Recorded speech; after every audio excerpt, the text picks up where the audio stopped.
my gosh, I love our Tuesday mornings. So good to see everyone. Hi, how are you? Marianne, good to see you. Awesome. Andrew, hello. Good to see you as well. Awesome. Going to take a minute here and let a few people in. We love our Tuesdays. So, as I say every week, we are all about networking. Hi, Sharon. How are you? Awesome. Brenda, good to see you as well. So I'm going to let a few more people in here, but I want to hear about you. I want to hear what's happening with you. This is all about, yes, Marie Louise has said, Happy Tuesday. I love it. I love it. Patrice, great to see you. So it's all about you. It's all about networking. It's all about getting together and sharing your information. So put your information, your contact information into the chat because we want to network. Charles, how are you doing? Good to see you this morning. Okay, maybe it's not morning for some people. I know. It's morning for me. Yeah. So being here on the West Coast, I'd say I'm an early riser, but sometimes I'm a little slow at the rise. But I'm up, getting my day started. So let's hear from you. I see some people already putting in their information into the chat. We like it to be engaging. So same with social media. I know if you're watching on YouTube, Instagram, or some of those other platforms, we like it to be engaging. So as we go through with our wonderful guest speaker today, we do have someone monitoring the chat, so feel free to ask questions. We've got a few more people that we're going to let in here for a minute. Also, I do have a couple of announcements that I want to make as we move forward. So if you haven't seen it, Vertical Space Magazine is out and always full of great information, very informative and such like that. So I'm going to put the link in there as well. And we've got a lot of good information being dropped in chat. So making connections already. I got our vertical space in there. Check that out. And I am hopeful to get a link, possibly from Sharon when she comes back, because I think she stepped out for a minute, for the drone tracks. So if you're looking for an adventure, this is the place to be. We've got one for Ireland. We've got one in Arizona. If you like off-road, off-grid, that's the place to be. So I'll get you a link for that one too. And I'm going to let another person in. And anybody got a story to share before I kick this off? Got anything? They want to do a shout out? Charles, go ahead. Yeah, so as put in the chat, we will have our first Women Drone Responders practical event in Dover, Delaware, where it's going to be eyes over the incident, where women remote pilots are going to be flying and showing how drones are being used in public safety. Is a recruitment opportunity as well as an opportunity to see what's going on. We're going to have news coverage from some national news as well. So anybody that wants to come, please send me an email, charles@droneresponders.org, and we'll get you in. Awesome. Awesome. And you put that information in there. Oh, fantastic. Oh, I bet you're excited getting that going. Awesome. All right, Linda. I saw you unmiked. You have something to share, Linda? Are you talking to me? Yes. Did you know you unmuted? I'm sorry, I did not know I was unmuted. I'm so sorry. Okay. No, just happy to be here today. Oh, well, we're glad you're here too. Awesome. All right. So I'm going to let a couple more people in here, and I am going to segue over to our awesome spotlight speaker today. I'm super excited to have Amy Romano here with us, and she is with Ascent AeroSystems. I actually got to meet her in person at the expo, saw the product she's going to be sharing about. I am super excited. So Mhm. let's just kick this off. Amy, I'm going to make you spotlight for everyone. And I know you have a PowerPoint presentation, a little short one that we're going to go through, but let's kick this off by sharing a little bit about you and your journey. Yeah, well, thank you for having me. It's nice to be here, everybody.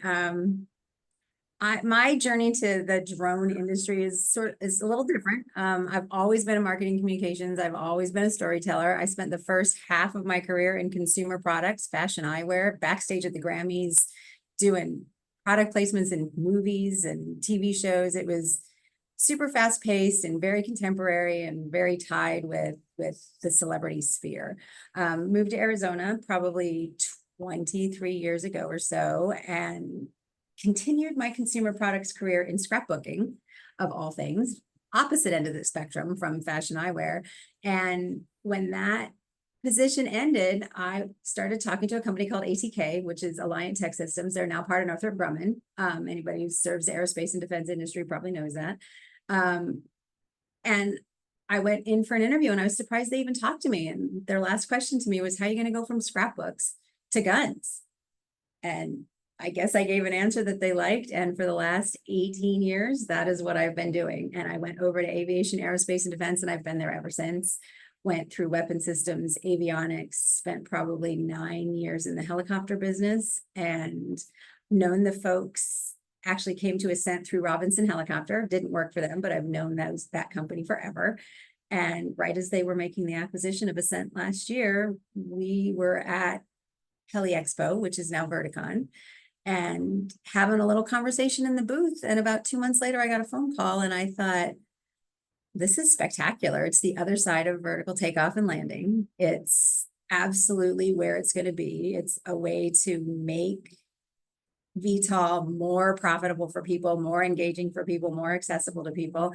And it just sort of became a passion of mine. And Ascent has such a unique product with such a strong value proposition. As a storyteller, I could not take that opportunity to just tell their story to the industry and bring this technology and this capability to people as drone operations become more a part of everyday operations. So it was pretty exciting. It is exciting. And isn't it funny how you just never know where life's journey will take you? Never. And it's funny, MD Helicopters, I didn't know who they were either when I came in. Found out they were started by Howard Hughes and they're an iconic brand in the industry. Because it's so opposite of what I had done before. But then you get in and you realize you've got all of this foundational craftsmanship and the handmade, and they're still not made on automated assembly lines. And the same thing with our drones. It's all about precision and craftsmanship and durability, and that sort of artistry tied with something so advanced from a technology perspective. That intersection is just something that you just never would have thought when I started schlepping eyewear backstage at the Grammys with Steven Tyler that I would end up in the dronosphere. So, but it's been great. So that sounds like a story in itself, but right. My boss got most of the action, but every once in a while, you get a treat. That's fun. Well, I know you have a PowerPoint to share and tell us a little bit about the company and such like that. So if you want to jump over there and we can fire that up. So sure, I'll do that. I guess I have a question too for everybody.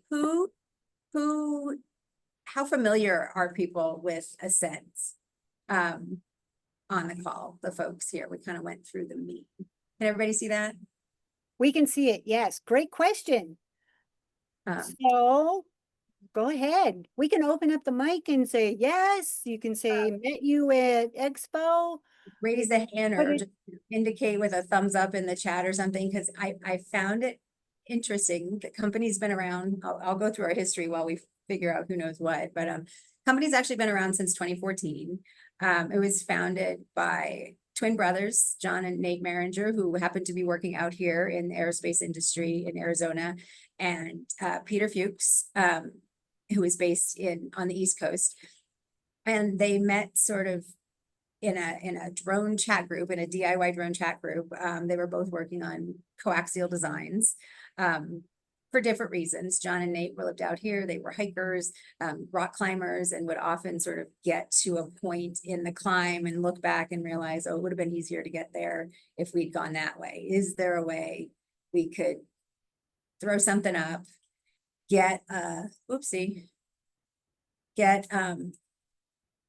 visibility into where we go to be more efficient with the climb? But it has to be lightweight. It has to be able to throw it in the backpack. We don't, if you slip or if you fall or if you drop it. So they got together and founded Ascent AeroSystems. The first went around fully independent, no really outside funding, super bootstrapped. Started with not a GoFundMe, Kickstarter campaign. And then that product from the Kickstarter campaign became the Spirit, which is our flagship product. And they've been kicking for 11 years. Last April, they were bought by Robinson Helicopter Company. Curious how familiar people are with them, but they've been around for over 50 years. They've deployed more commercial rotary wing aircraft than any other OEM. And they've been manufacturing FAA certified aircraft and continuation of flight, ensuring continuation of flight and safety for over 50 years at their facility in Torrance, California. So we were purchased by them. We still maintain a headquarters in Wilmington, Massachusetts, where all of our research and design and all of our corporate functions are based, even though I'm in Arizona, technically based there. And all of the manufacturing at scale, manufacturing of production product takes place in Wilmington or in Torrance. And just sort of the bottom of this is, whether you've heard of us or not, we've worked with the best in the business and have that ability based on the attributes of the product to sort of fit the needs and help get airborne the payloads that, critical brands in both industrial and military drone operations, get them in the air when they need to get in the air. Anybody have any questions about Ascent, or did you think something different, or? I'm trying to Feel see. free to put comments, questions into our chat. When you're on social media online, feel free to put them there as well. We're monitoring all questions. All right, great. Well, I'll keep going or holler. It's hard for me to see with my screen here. So right now, Ascent manufactures 3 primary products: the Spirit, which is our flagship product, really known as a workhorse, highly configurable, ready to be rapidly integrated to a variety of payloads. It has a max gross takeoff of about 13 to 15 pounds. About 6.5 of that is payload. We make the core, weighs about 6 pounds. And then depending on whether you have 1 or 2 pounds, that will determine sort of what your other payloads are. The NX30 was introduced, I think, in 2022. It's double the max gross takeoff, still a cylindrical function, does not have as much modularity, so you can't do top and bottom payloads. You can only do bottom payloads, primarily for material transport, package delivery, food delivery, things like that, for heavier payloads. And then just earlier this year, we introduced HELIUS, which, unlike the other 2, is not modular. It's fully integrated. And it is designed for low light ISR, sort of quick out of the pocket deployment for public safety. This first version operates on LTE. So anywhere you have a cellular connection, throw it up. It's remote view visible. So it can be monitored by TAC offices and things like that to help with officers on scene. And what they all have in common is this coaxial technology, which is, I can't tell you how many people came up to me at AUVSI and stood in the aisle and looked at the booth and said, why does that look like that? It does not. So we make Charles, we make the aircraft itself. So we sell the aircraft. The payloads are added on based on customer needs. I don't know if we've ever added a parachute, but it does not come from us with one. If a customer has a need, then there would be the opportunity to do integration. That That's a loaded question, Mary Ann. Can we answer that one later? I think, short answer is, I think we have yet to see what they're really going to do. I would say that it was a good attempt, but there's still a lot of wait and see, no dollars assigned, no commitments made for acquisition. I think we have to wait and see how it all plays out, but it is a much better step in the right direction than I think what we've seen previously, as it relates to determining NDAA compliance and blue UAS lists and green UAS lists and the prior approaches to drone acquisition. We can talk more about it later, but that's the high level. I agree, Charles, it would be great. And that's really what the HELIUS is for is, and there's a video at the end if we get to it, for every officer to have one, every soldier to have one. So if you roll up on a situation and you don't yet have other support, you can take it out, pop it up, you can monitor it, you can tell your TAC office to monitor it, and you can get full visibility of what's going on to ensure not only your safety and the safety of the folks on scene, but people in adjacent areas as well. So it's exactly what it was designed for. Can I get this to switch? So from a customer's perspective and an operator's perspective, we really do have operators in all facets: government, military operations, domestic and foreign, industry operations, so agriculture or inspection, power line inspection, and then of course public safety. So on the police side and the fire side.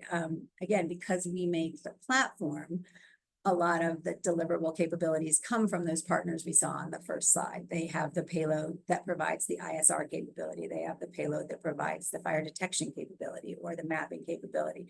So it's really, and the customers in these industries can range from payload integrators, they buy the product and do the integration, to actual operators, the police departments or fire departments or mining companies that actually use it. So depending on who does the acquisition, we have a number of payloads that are already integrated into the Spirit that you can buy from us if you need it for ISR or multispectral cameras or LiDAR and things like that.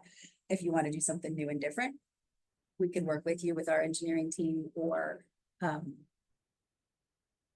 the payload provider could purchase it and do that integration as well. So that's and it's interesting when we talk to people about that, because a lot of folks will say, why doesn't that look normal? Or why do you do it this way? And really it's about the technology. Minimum payloads. That's a good question. I don't know that I would call it a minimum payload. I think if you look at your average ISR, so like with a Next Vision camera or a Dragon Eye, again, I'm not in the BD department, so I'm going to have to double check this, but I think we're probably in the Spirit and NX30 are in the 15 to 20 range. They both have flight time up to an hour, depending on battery and payload configuration. The heavier the aircraft, the lower, so 30 minutes to an hour. And then the HELIUS was just introduced at $4,500. Probably going to be less than that as we get to volume. But that's currently the average pricing. And obviously everything depends on, you get a super expensive high-tech camera, you're going to get more cost in that. The value proposition to that, though, and that's kind of what we're going to talk about now, is because of the platform configuration, you have the flexibility to use a single aircraft for multiple missions. There's a click wing attachment that allows for near immediate payload swapping. So you could go out in the morning as an ISR mission, and you could come back in the afternoon and run a mapping mission if you needed to, depending on what's going on. Low light cameras on the morning and thermal sensors in the evening, kind of thing. The coaxial technology, just real quick one, been around for a long time, not new. You don't see it a lot, but it isn't new. Back to the late 1400s with Leonardo da Vinci, the early 1900s, Hiller and Sikorsky flew the first successful coaxial helicopters. But it's complicated, right? It's a elegantly complicated design. And what our technology does is with the two counter-rotating center-mounted blades, they're on a single cylindrical axis. Single cylindrical axis. What you get is a real small footprint, much more portability. The larger rotor area, because you have these two large rotors in the middle, give you more thrust, which gives you higher payload capacity.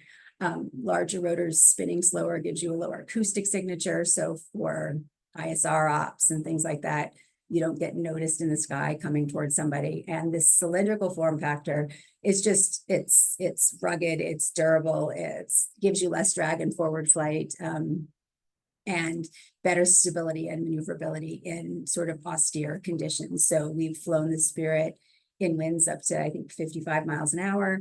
And on standard high rains, snow would bring down other aircraft, aren't really a problem for this one for a lot of reasons. And because of all of those reasons, and the one here with retreating blade stall, you get a lot more efficiency. So you get better battery power flying forward because you're actually optimizing your flight characteristics instead of taking in drag, because you're flying forward like this, not like this, and pulling everything up. So you really do get that.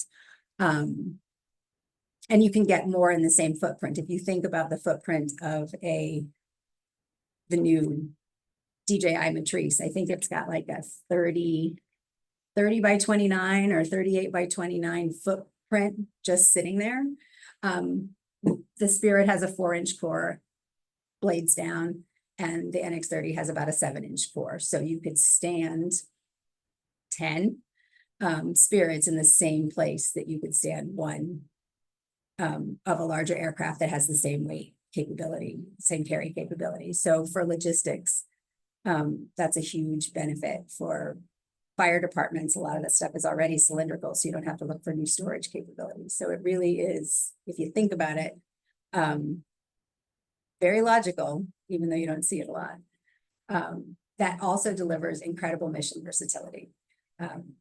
We've been talking a lot over the last, I would say, decade or so about modular open systems architecture, particularly with military or government acquisitions. And this, from the very beginning, before MOSA was a buzzword, was designed to be an integrator system. Whatever you needed to do, top payloads, bottom payloads, both of them, fly it out with a camera on the bottom to the outer skirts of a forward operating base, land it, and then you have perch and stare capability for perimeter watch. You do the same thing as a security drone for like shipping yards or things like that.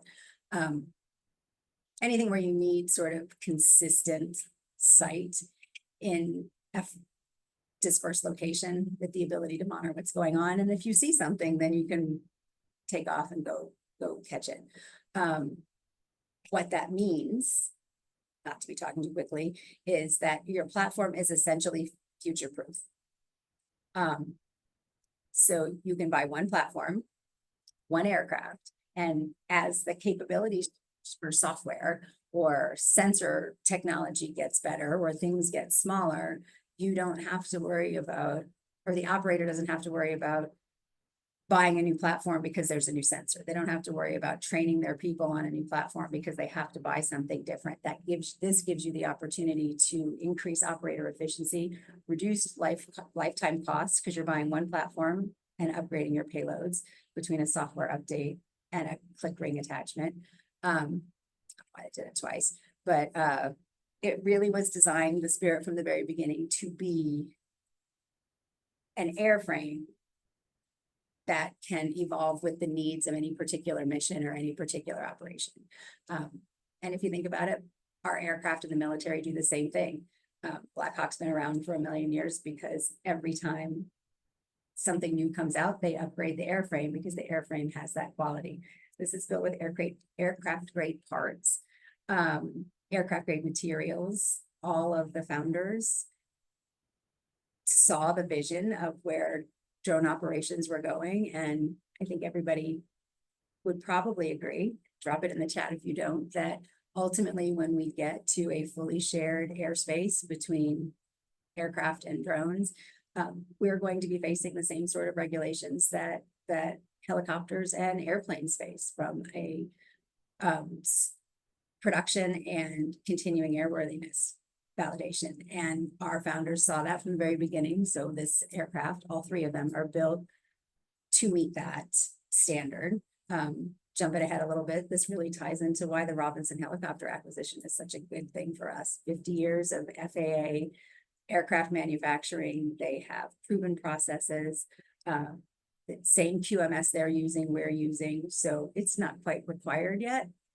We're gonna get there, and it's gonna be a really smooth transition for Ascent and for Ascent operators to not only get to volume in production, but to ensure operational quality and capability moving forward.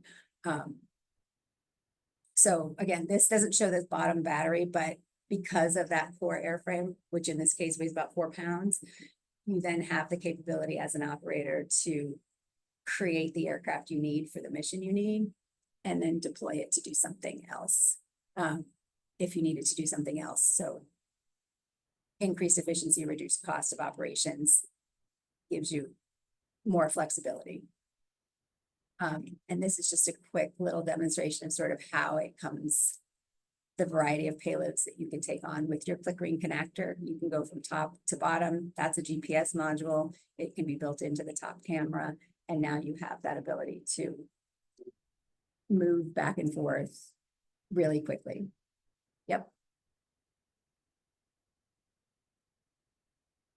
And these are all on the website, and I can send out links to anything that anybody wants to see. Most of them are on our YouTube channel as well, that just sort of demonstrates that capability. Any questions on this sort of plug and play thing? I know I've been watching, but. So feel free to put questions into the chat, open up the mic if you want to just share. We have a lot of conversation going on. Can't wait to see it. That type of thing in there. Is there a maintenance plan offered for the drone? So I believe the answer to that is yes. I am not the subject matter expert on that. I'm happy to find that out and get back to you for sure. I think there's 2 or 3 levels of that. I do know that we have recommended, recommendations for when you should switch out your batteries and when you should, or your blades, and when you need to have things looked at. And we also have repair folks there, but that's not my area of expertise. I'm the marketing gal. And no, we do not have a simulator. But somebody asked me the other day, why would I fly this instead of a traditional quadcopter? How does it fly? And it flies exactly the same. You take your ground controller, you take your operating system, all the same stuff shows up on the screen, and you operate it the exact same way with a little bit better handling characteristics, particularly if you're in some inclement weather. But there is not currently a simulator. So what about the obstacle avoidance? When you're talking about that shape and how you can just launch it in such a small, tight, confined area, that's such a powerful feature about it. Yeah. The HELIUS, so I know more about the HELIUS than I know about the others. Again, we launched it while I was here, and these are sort of legacy products. The HELIUS does have obstacle avoidance built in to it. I'm certain these offer it as well, and I know it has some lighting and things like that on it that were required for certain operations. Again, not the technical person, so I apologize to all you technical folks out there. But all of that is taken into consideration, and I think some of that also is worked into the payloads that are integrated. Awesome. But again, not sure, so I'll have to follow up with you on that, Desi. Awesome. No worries there. I did put a link in there to the website, and it's good to see that there's so many different payloads that can be put onto it. And those are just the ones that we've integrated. So, we've worked, like, if you look at the names again, if this goes out on the front list or on that first couple of pages, we've had folks integrate biosensors so they can fly over mass casualties, and you can evaluate the criticality of folks that are injured and figure out who is in need first. We've had folks integrate other payloads. And I think that, on the military side, that they buy the airframe and they go do it themselves. And So really it can be what you want it to be, even beyond the ones that we have. And there are a few that we've added that I just haven't gotten up on the website yet. So there's actually some more coming too. Ultimately, what that means is all of this cylindrical form factor, top and bottom capability, the less drag you get, the greater lift you get, the quiet operation. It really is a proven technology. It's been proven since for decades that really makes it hard to beat operationally. Once you can get over the why doesn't that look like what I think a drone looks like, it really is more efficient, long-term more economical, and gives more growth capabilities. And my favorite answer to the why would I do that is, everybody was fine with horses and buggies until we had cars, and we were fine with cars until we had trains. We were fine with trains until we had planes. Nobody, in the 80s walked around with a computer in their pocket. And now everybody has one. It's because it makes it more efficient. It's because it keeps you more connected. It delivers greater capability, gets you where you need to go faster. And that's exactly what these do. You can fly faster, farther, and longer, and you can carry more than a comparably sized airframe. They're also all IP56 rated. So you've got, with fewer exposed parts, you've got that greater durability in inclement weather. Due to the form factor, when they hit the ground and sort of fall over, you have less damage from, let's call them hard landings. Fewer parts equals less maintenance. And really it's, if you think logically and not with sort of visual expectation, there really is a lot of capability in Awesome. here that people don't think. I did see some questions pop up, but then they went through. Right. We hit, so we do have a little bit of conversation going on. Patrice had asked about, is this a product potential replacement for the safety of the DJI for public safety?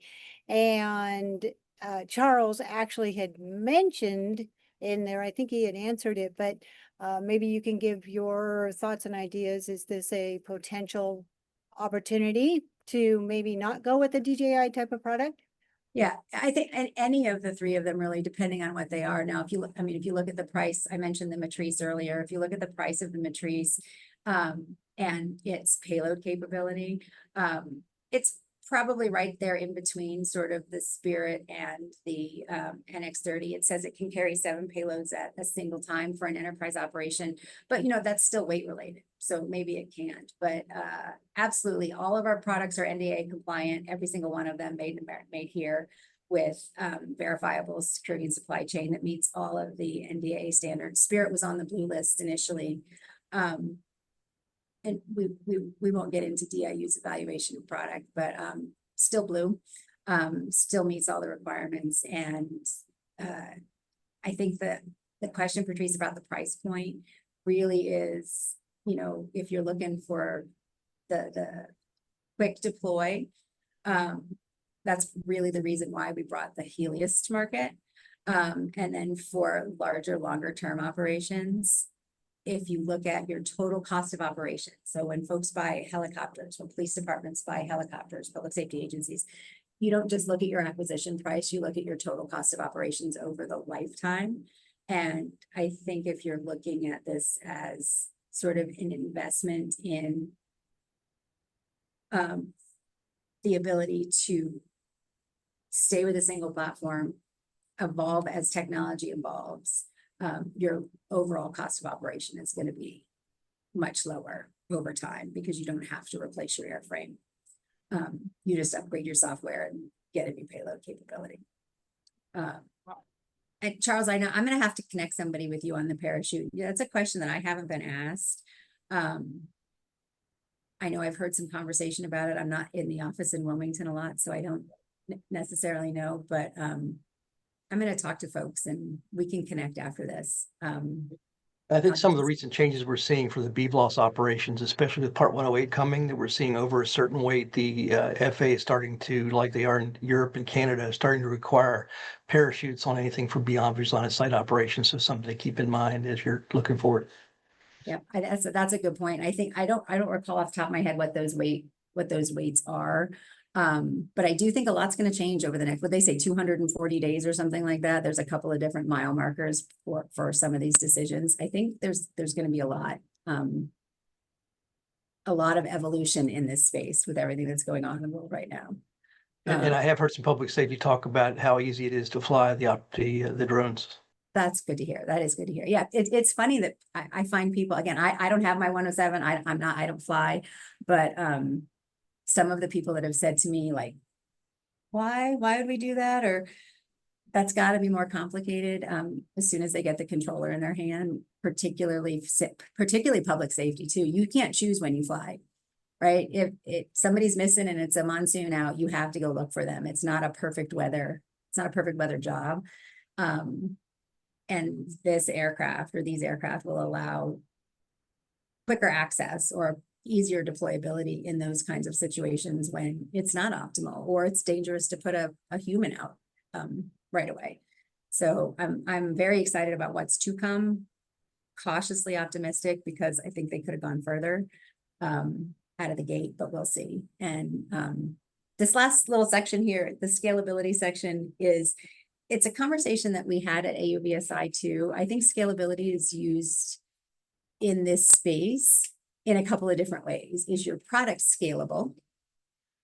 Is your form factor scalable? And is your production scalable? You know, if we're successful at building, when we are successful at building a domestic UAS industrial base, that ability to produce at scale, to replace all those DJIs that are out there, if that comes to pass, with American made drones is going to have to give you that ability to ramp up.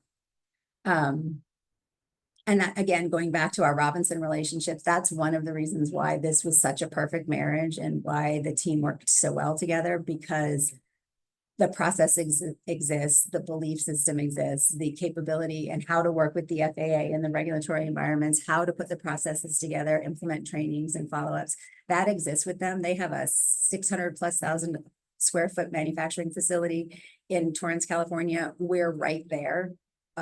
Spirits and NX30s are already being produced there. The HELIUS is actually going into full production this fall. So everything that's happening with the HELIUS now is happening in Wilmington.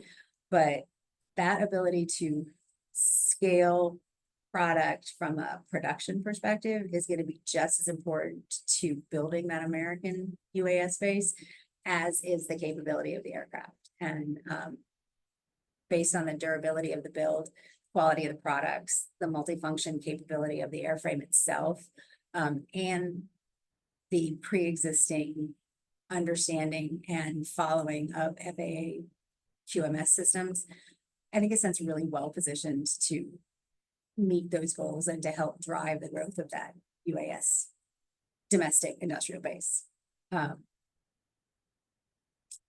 We'll see. We'll see how it all plays out. And then this is just fun for me. I don't know how many of you have seen HELIUS. The videos have seen us at the shows. We've been to a few of them since that launched.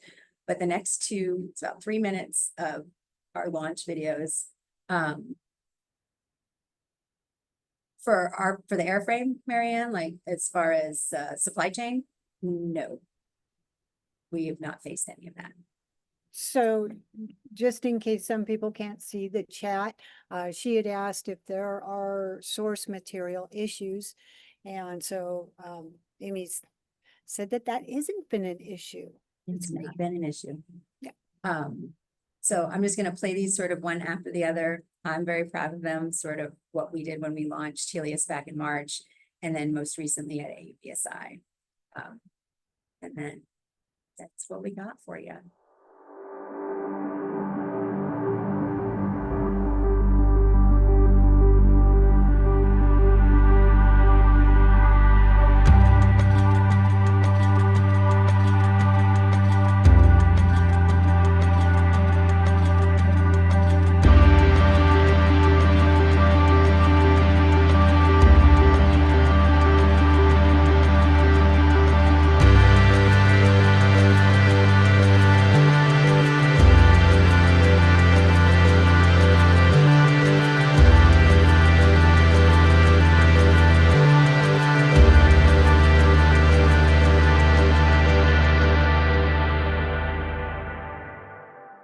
And so before I go to the next one, just that sort of those specs, this is an in development product. We are getting much more than 30 minutes out of the aircraft, and it has exceeded all of the initial specifications.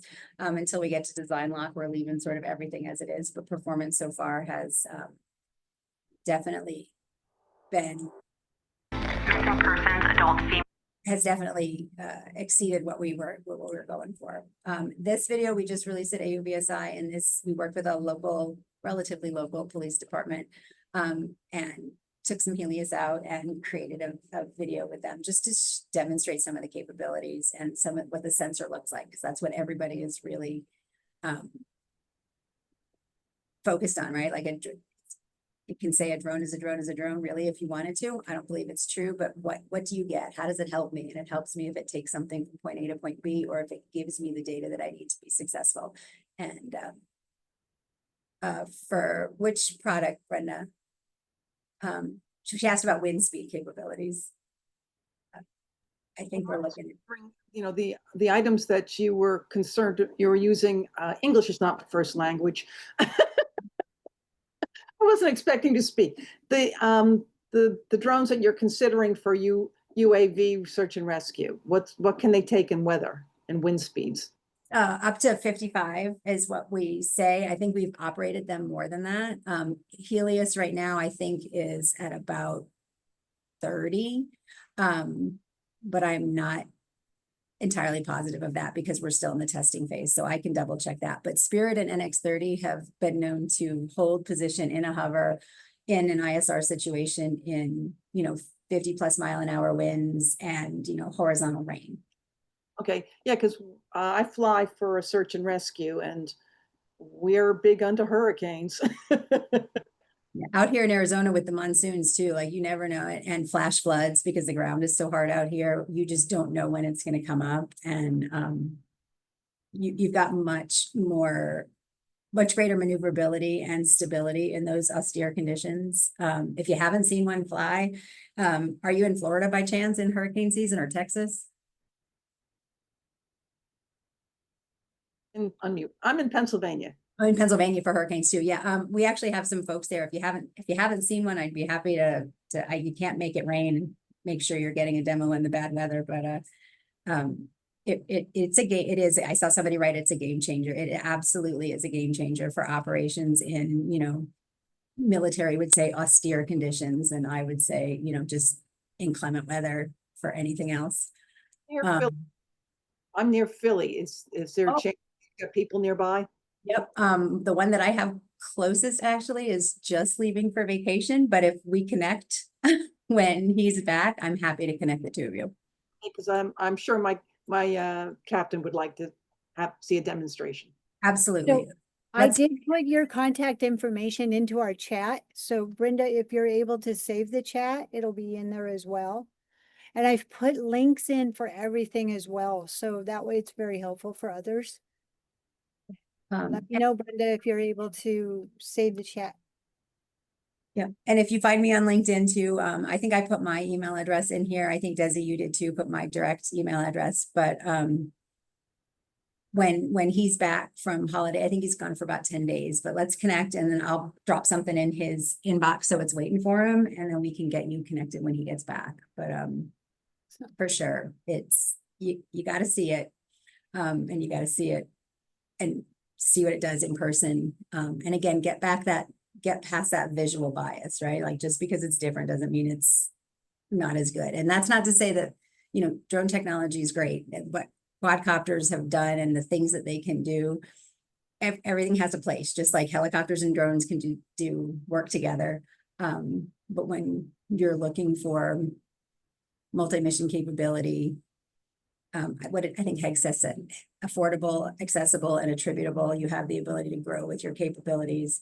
And you need to fly when others can't, because it could be the difference between, life and death.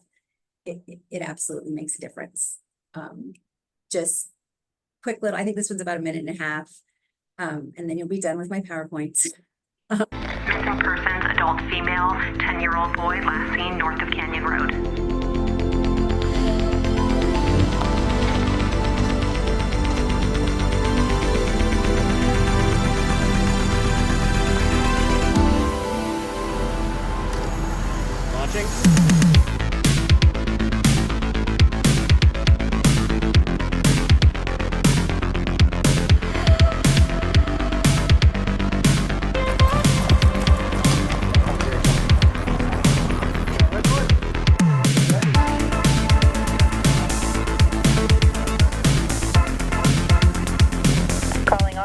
we have 211 at 454 South Main.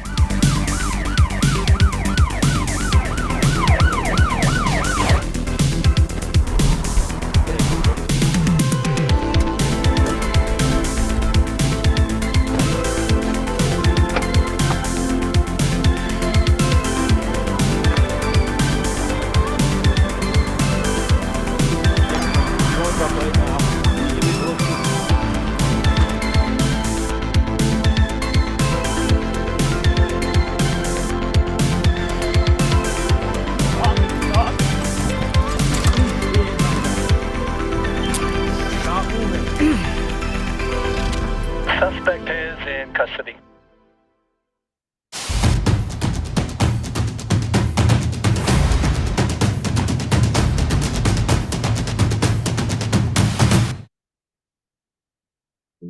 There we have it. Wow.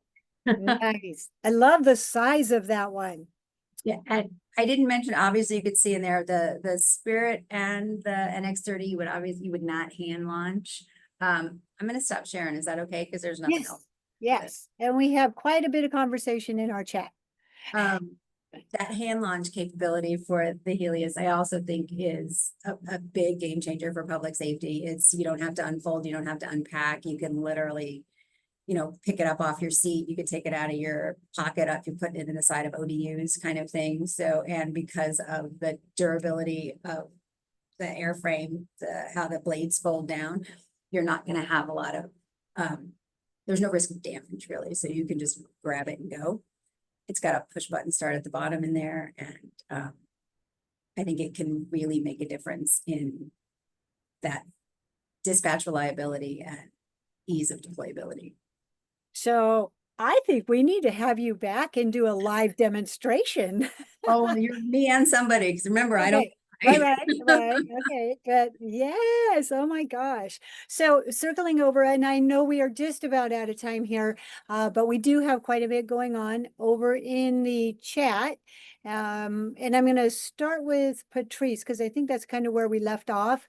And she was saying that this appears to be a viable option for DOT UAS programs, subcontracting with engineers to replace the DJI.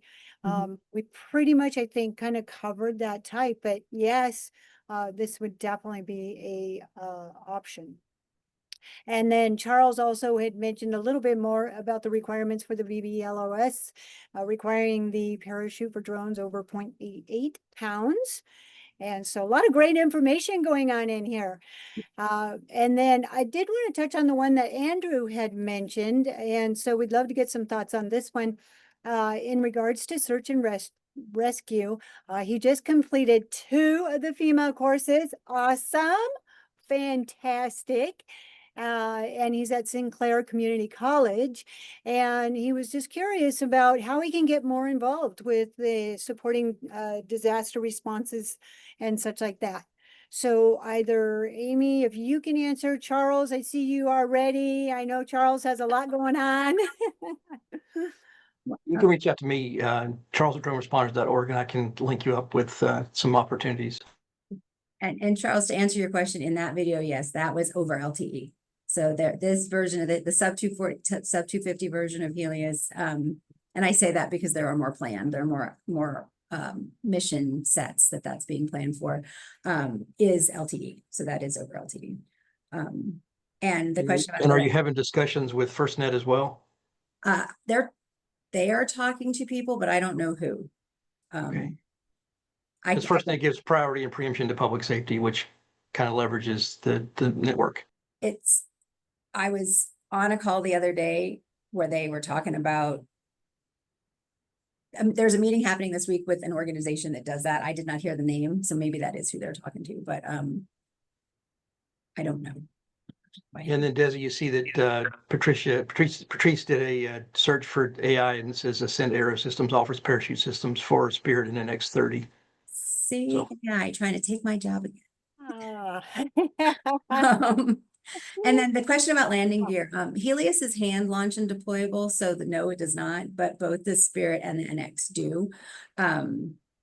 They can be launched and they can fly with their landing gear on. They're positioned such that they're out of the view of the camera, so it doesn't inhibit visibility or data capture or anything else that goes back to whoever's watching in a remote location or that it ever is captured and downloaded after the fact. But those set up and deploy and then land on their landing gear. Awesome. Thank you, Patrice. I appreciate that. Yes, it has. It has been a fantastic presentation. I know I have been counting down the days since I met you at Exponential. And so super excited for everything that's happening and the launch of the program and such like that. So yes, very excited. Thank you for joining us here today. So we are really out of time, but I would like to see, oh, wait a second. Question. We still have more, but wait, there's more. No, my daughter went to ASU, but I actually moved here as a bona fide grown-up and did all of my college education on the East Coast. So Gotcha. So, any last words that you would like to share with the audience and people that are watching at the moment? I mean, I'm really appreciative for the time and for the interaction and for all the great questions. Seriously, if you have any other questions about the product or about the company, really, I've been there since August, so I'm not even at a year yet. We've tripled in size in the time that I've joined the company. So introduced an entirely new platform since I've been there, tons of stuff on the horizon. So I think, like I said, my email's in here. Find me on LinkedIn, follow Ascent. I'm happy to connect with you and to connect you with the people that you really need to be connected with who might know a little bit more than I do on the technical side of things. So, Yes. and by a little bit more, I mean a lot more than I do. No. The marketing. Awesome. All right. Well, thank you so much. You're And very Patrice welcome. said she is definitely going to mention it to the DOTs. Nice. I love it. Fantastic. This has been awesome. Loved sharing, loved meeting with you and just chatting with you and hearing all about all the great products that are offered. So thank you. It's been All right. wonderful too. Wonderful. All right. Well, thank you, everybody. And we will see you next week, next Tuesday. Love our Tuesday morning coffee connections. So good to see everybody. Thanks, Awesome. everybody. Have a All great right. day. Bye, everybody. Bye-bye. Thanks, Desi. Thanks, Thank Amy. you. Thank you. Yeah. Bye-bye. Amy, thank Thanks, you. Amy. Thank you for sharing. Awesome. Thank you so much. We'll be in touch.